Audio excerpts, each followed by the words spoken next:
ইউনূস সাহেব তিনি এই গভর্নমেন্টটা তৈরি করার পরে উনি হাজিরা দিতে গেছেন জো বাইডেনের কাছে। আপনার নিঃসন্দেহে মনে আছে জো বাইডেন তাকে কিভাবে জড়িয়ে ধরেছিল, তার মাথায় আপনার চুমো খেয়েছিল। সরকার হয়েছে, কোন সরকারই আপনার 3 থেকে 4 মাসের বেশি কিন্তু ক্ষমতায় থাকে নাই, 90 দিনের বেশি ক্ষমতায় থাকে নাই। ফরাজ মঈনুদ্দিন ফখরুদ্দিন সহ তারাও ছিলেন অনেকদিন, এবং এই সরকারটাও অনেকদিন ছিল। অনেকদিন থাকার পরে অনেক কিছু করার পরে তাদের মনে হলো এটা যথেষ্ট হয় নাই, তারা এই চুক্তিটা করতে হবে। কিভাবে করবে? 6 তারিখে জাপানের সাথে যে চুক্তি করেছে, আপনাদের পত্র পত্রিকায় যে লেখা আছে সেটাতেই আপনারা দেখবেন যে আমরা এমন ভাবে চুক্তি করছি যেন জাপানিরা আমরা একই স্ট্যান্ডার্ডের।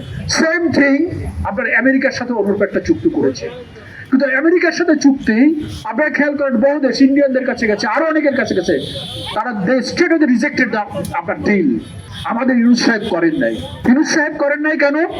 ইউনূস সাহেব তিনি এই গভর্নমেন্টটা তৈরি করার পরে উনি হাজিরা দিতে গেছেন জো বাইডেনের কাছে।